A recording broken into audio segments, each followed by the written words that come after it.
Hello friends, welcome to trading Hunar. अभी आप हमारा डिस्क्लेमर देख रहे हैं जो कि आप हमारी वेबसाइट www.tradinghunar.com पर भी देख सकते हैं। फ्रेंड्स, आज हम इस वीडियो में लेमन ट्री होटल्स लिमिटेड का फंडामेंटल एनालिसिस करेंगे। हम फंडामेंटल एनालिसिस FY20 का करेंगे, यानी जो साल मार्च 2020 में खत्म हुआ है, हम उस पूरे साल के लिए इसका फंडामेंटल एनालिसिस करेंगे और जहां पर भी हमें जरूरत पड़ेगी पिछले साल के डाटा से कंपेयर करने की, वहां पर हम FY19 का डाटा लेंगे। पाइथ्रोस्की स्कोर के बारे में यदि आप नहीं जानते हैं तो कोई प्रॉब्लम नहीं है, क्योंकि मैं आपको इसमें एक्सप्लेन करता चलूंगा। पाइथ्रोस्की स्कोर प्रोफेसर जोसेफ पाइथ्रोस्की, जो कि स्टैनफोर्ड यूनिवर्सिटी में प्रोफेसर थे, उन्होंने इसको डेवलप किया और आज दुनिया के ज्यादातर फंडामेंटल एनालिस्ट इस टूल का यूज करते हैं, क्योंकि इसमें फंडामेंटल एनालिस्ट का कोई भी सेंटीमेंट यूज नहीं होता है और इसमें 9 क्राइटेरिया होते हैं और कंपनी को हर क्राइटेरिया फुलफिल करने पर 1 पॉइंट मिलता है। यदि कंपनी किसी क्राइटेरिया को फुलफिल नहीं करती है तो उसे 0 पॉइंट मिलता है। और इस प्रकार से जो कंपनी 7, 8 या 9 का स्कोर करती है वो कंपनी फंडामेंटली स्ट्रॉन्ग कंपनी मानी जाती है। वहीं 4, 5 और 6 का स्कोर करने वाली कंपनी को हम एवरेज फंडामेंटल कंपनी कहते हैं और जो कंपनी 0, 1, 2 या 3 तक ही पहुंच पाती है उनको हम वीक फंडामेंटल वाली कंपनी कहते हैं। तो फ्रेंड्स, हम शुरू करते हैं ये वीडियो और जैसा कि आप अपनी स्क्रीन पर देख रहे हैं, हमारी जो 9 कैटेगरीज हैं, 9 क्राइटेरियाज हैं, माफ कीजिए, वो 3 कैटेगरीज में डिवाइड हैं, जो कि है प्रॉफिटेबिलिटी जिसमें 4 क्राइटेरिया हैं, लीवरेज जिसमें 3 क्राइटेरिया हैं और ऑपरेशनल एफिशिएंसी जिसमें 2 क्राइटेरिया हैं। तो हम बारी बारी से 3 राउंड करेंगे। सबसे पहला राउंड होगा प्रॉफिटेबिलिटी कैटेगरी का, जिसमें 4 क्राइटेरिया हैं। तो आइए देखते हैं कौन से हैं वो क्राइटेरिया। यहाँ पर जो सबसे पहला क्राइटेरिया है वो है पॉजिटिव नेट इनकम। हमें ये देखना है कि कंपनी ने क्या पॉजिटिव नेट इनकम जनरेट की है इस साल में। तो यहाँ पर हम कंपनी के डाटा में जाते हैं और हम देखते हैं कि कंपनी ने एक नेगेटिव इनकम जनरेट की है जो कि 10.39 करोड़ की है। तो सॉरी कंपनी, हम आपको 0 पॉइंट देंगे। तो यहाँ पर हम कंपनी को 0 पॉइंट देते हैं। तो अब हम आते हैं अपने दूसरे क्राइटेरिया पर, जो कि है पॉजिटिव रिटर्न ऑन एसेट। यहाँ पर हम देखते हैं कि कंपनी ने क्या positive return on asset generate किया है। तो यहाँ पर हम देख रहे हैं, जैसा कि आप देख रहे हैं, पहला कॉलम है मार्च 2020 का। इसमें कंपनी का जो रिटर्न ऑन एसेट है वो 0.25% है, जबकि पिछले साल ये 1.90% था। तो यहाँ पर कंपनी का नेगेटिव रिटर्न ऑन एसेट है, तो यहाँ पर भी कंपनी को 0 पॉइंट ही मिलेगा। तो ये अब तक 4 क्राइटेरिया में से 2 क्राइटेरिया में कंपनी को 0 ही मिला है। अब हम आते हैं अपने तीसरे क्राइटेरिया पर, जो कि है पॉजिटिव ऑपरेटिंग कैश फ्लो। हमें ऑपरेटिंग कैश फ्लो के बारे में बात करनी है और यदि कंपनी का ऑपरेटिंग कैश फ्लो पॉजिटिव होगा तो हम कंपनी को 1 पॉइंट देंगे। तो आइए चलते हैं, देखते हैं क्या है। यहाँ पर एक अच्छी बात है कि कंपनी ने एक पॉजिटिव कैश फ्लो जनरेट किया है, जो कि आप देख रहे हैं।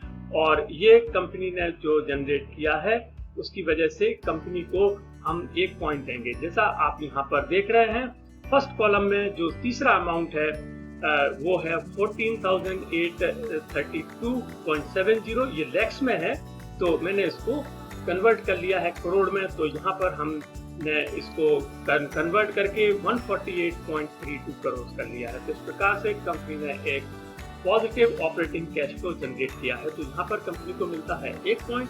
और अब हम आते हैं चौथी क्राइटेरिया पर। चौथा क्राइटेरिया थोड़ा सा ट्रिकी है और ये कहता है कि cash flow from operation should be greater than net income. यानी जो अभी हमने कैश फ्लो देखा है थर्ड क्राइटेरिया में, वो फर्स्ट क्राइटेरिया में आने वाले नेट इनकम से ज्यादा होना चाहिए। तो हम देखते हैं कि क्या है। हमें मालूम है कि इसने पॉजिटिव कैश फ्लो जनरेट किया है 148.32 करोड़ का करंट ईयर में, जबकि इसकी जो नेट इनकम है वो नेगेटिव में है 10.39 करोड़ की। तो यहाँ पर ऑब्वियसली इसका जो कैश फ्लो है वो नेट इनकम से ज्यादा है और इस प्रकार से कंपनी को पूरा 1 पॉइंट मिलेगा, जैसा आप यहाँ पर देख रहे हैं। ये था कैश फ्लो। और ये है इसकी नेट इनकम जो कि नेगेटिव में है। तो कंपनी ने यहाँ पर 1 पॉइंट हासिल कर लिया है। हम देते हैं कंपनी को 1 पॉइंट और प्रॉफिटेबिलिटी कैटेगरी में मिलते हैं कंपनी को 2 पॉइंट्स। हम अपने मेन स्क्रीन में आते हैं और यहाँ पर प्रॉफिटेबिलिटी में इसको 2 पॉइंट्स दे करके अपनी इसका स्कोर अपडेट करते हैं। लेमन ट्री होटल्स का स्कोर हो गया है 2 पॉइंट्स।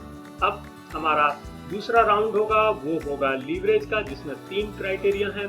देखते हैं वो कौन कौन से क्राइटेरिया हैं। सबसे पहला क्राइटेरिया है lower ratio of long term डेब्ट। तो हमें ये देखना है कि जो लॉन्ग टर्म डेब्ट है वो पिछले साल की अपेक्षा यहाँ पर कम होना चाहिए। फ्रेंड, अब हमको जो भी हमारे अब क्राइटेरिया आएंगे वो कंपैरिजन वाले होंगे और हमको लोअर और हायर का जो वर्ड है उसका मतलब है कि हमको पिछले साल के डाटा से कंपेयर करना है और हमको उसके आधार पर ही पॉइंट्स देना है कंपनी को। तो यहाँ पर कंपनी का जो लॉन्ग टर्म डेब्ट रेशियो है वो पिछले साल से कम होना चाहिए। तो हम देखते हैं कि इस साल और पिछले साल कंपनी का लॉन्ग टर्म डेब्ट रेशियो क्या रहा। तो हमने ये देखा है कि लॉन्ग टर्म डेब्ट रेशियो इस साल 1.84 है, जबकि लास्ट ईयर ये 1.30 था। ये आप डाटा में भी देख सकते हैं। 1.30 से बढ़ करके 1.84 हो गया है, जबकि इसको होना चाहिए था कम। तो हम कंपनी को देंगे 0 पॉइंट और यहाँ पर कंपनी को मिलता है 0 पॉइंट। अब हम आते हैं इसके दूसरे क्राइटेरिया पर, जो कि है higher current ratio in current year, यानी जो करंट रेशियो है वो इस साल ज्यादा होना चाहिए पिछले साल की अपेक्षा। तो देखते हैं कंपनी ने कैसा परफॉर्म किया है। यहाँ पर जो करंट ईयर में करंट रेशियो है वो है 0.53, जबकि लास्ट ईयर ये था 0.67, जैसा कि आप यहाँ पर डाटा में देख रहे हैं। तो यहाँ पर भी कंपनी का जो स्कोर है वो नहीं हो पाएगा, क्योंकि करंट रेशियो ज्यादा होना चाहिए था लेकिन कंपनी का करंट रेशियो कम हो गया है। तो यहाँ पर भी कंपनी को मिलता है 1 और 0। अब हम आते हैं अपने तीसरे क्राइटेरिया में लीवरेज के, जो कहता है lack of share dilution. Share dilution का मतलब है कि यदि कंपनी ने कोई नए शेयर इशू किए हैं इस साल में तो हम कंपनी को 0 पॉइंट देंगे, और क्योंकि उससे कंपनी की जो शेयर वैल्यू है वो डाइल्यूट हो जाती है। और यदि कंपनी ने कोई भी इक्विटी शेयर नया रिलीज नहीं किया होगा तो हम कंपनी को 1 पॉइंट देंगे। तो यहाँ पर एक उम्मीद है कंपनी को 1 पॉइंट हासिल करने की। यदि उसने इक्विटी शेयर इशू नहीं किया होंगे तो उसको 1 पॉइंट मिलेगा। तो हमने फिर से यहाँ पर इसका जो कंसोलिडेटेड कैश फ्लो स्टेटमेंट है वहाँ पर हमने देखा कि जो इन्वेस्टमेंट एक्टिविटीज है यहाँ पर कहीं पर भी हमको ऐसा नजर नहीं आया कि इसने कोई इक्विटी शेयर इशू किया हो। इसलिए हम कंपनी को यहाँ पर पूरा 1 पॉइंट देते हैं, क्योंकि इसने जो शेयर डाइल्यूशन का जो पॉइंट है वो उसने मेंटेन किया है और कोई भी शेयर डाइल्यूट नहीं हुई है। तो यहाँ पर 1 पॉइंट मिलता है। और लीवरेज में 1 पॉइंट मिलने के बाद में हम आते हैं मेन स्क्रीन पर और अपडेट करते हैं। दूसरे राउंड में हमको मिलता है 1 पॉइंट कंपनी के लिए, और जो रिजल्ट अपडेट हो जाता है वो हो जाता है 3। अब हम आते हैं अपने तीसरी कैटेगरी, जो कि है ऑपरेशनल एफिशिएंसी। इसमें 2 क्राइटेरिया हैं। कौन कौन से वो 2 क्राइटेरिया हैं जानते हैं। सबसे पहला क्राइटेरिया है हायर ग्रॉस मार्जिन, यानी जो ग्रॉस प्रॉफिट मार्जिन है या ग्रॉस प्रॉफिट रेशियो जिसे हम कहते हैं, वो पिछले साल से ज्यादा होना चाहिए। तो देखते हैं क्या हुआ है। लास्ट ईयर ये था 32.51, जो कि बढ़ करके 36.46 हो गया है, और ये एक अच्छी बात है। जैसा कि आप यहाँ पर देख रहे हैं, 19 में 32.51 था, जो कि बढ़ करके 36.46 हो गया है, और इसमें कंपनी ने अपने ग्रॉस प्रॉफिट मार्जिन में इम्प्रूवमेंट किया है, और इसके लिए कंपनी को मिलता है 1 पॉइंट। अब हम अपने अंतिम क्राइटेरिया में जाते हैं, जो कि है asset turnover ratio. Asset turnover ratio should be higher than the previous year. तो हम देखते हैं कि एसेट टर्नओवर रेशियो क्या रहा है। लास्ट ईयर जो एसेट टर्नओवर रेशियो था वो 19.82 था, और इस साल ये घट करके 17.79 हो गया है। ये आप अपनी स्क्रीन पर देख रहे हैं। तो यहाँ पर एक्चुअली में ये बढ़ना चाहिए था यदि कंपनी को 1 पॉइंट लेना था, लेकिन यहाँ पर कम हो गया है, इसलिए हम यहाँ पर कंपनी को एक 0 ही दे सकते हैं। तो इस तरह से हम देख रहे हैं कि ऑपरेशनल एफिशिएंसी में कंपनी को 1 पॉइंट और मिलता है। और अब जो थर्ड राउंड के बाद में जो स्कोर आता है वो 1 पॉइंट और इसको मिला है, और थर्ड राउंड के फाइनल राउंड के बाद में जो कंपनी का स्कोर हो जाता है वो हो जाता है 4। जैसा मैंने आपको पहले बताया था कि कोई भी कंपनी यदि 4, 5 या 6 का स्कोर हासिल करती है तो वो कंपनी एक एवरेज फंडामेंटल कंपनी कहलाती है। तो यहाँ पर हम कह सकते हैं कि लेमन ट्री होटल एक एवरेज फंडामेंटल कंपनी है और एवरेज में भी ये एक लोअर कैटेगरी की कंपनी है, क्योंकि यदि 6 का स्कोर आता तो एक बहुत अच्छी बात थी, लेकिन ये एक बहुत ही लोअर एवरेज वाली कंपनी है, इसका फंडामेंटल्स उतने अच्छे नहीं है।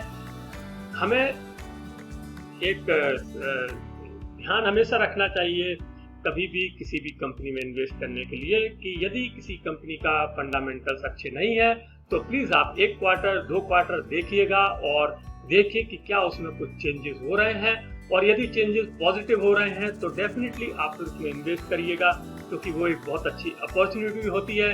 तो मैं उन सभी लोगों को ये कहना चाहता हूँ जो इस तरह की कंपनीज को ढूंढ रहे हैं, सस्ती और कम वैल्यू वाली कंपनीज को देख रहे हैं, तो आप एक नज़र रखिएगा इस तरह की कंपनीज में। यदि कोई पॉजिटिव सिग्नल मिलता है तो ही इन्वेस्ट करिएगा, अदरवाइज आप इनको करेंटली छोड़ सकते हैं। फ्रेंड्स, आपको ये वीडियो कैसा लगा? यदि आपको वीडियो अच्छा लगा हो तो प्लीज़ इसे लाइक कीजिएगा और शेयर कीजिए, और यदि आपने अब तक हमारे चैनल को सब्सक्राइब नहीं किया है तो प्लीज़ हमारे चैनल को सब्सक्राइब कीजिएगा और बेल आइकन को प्रेस कीजिए। Thank you.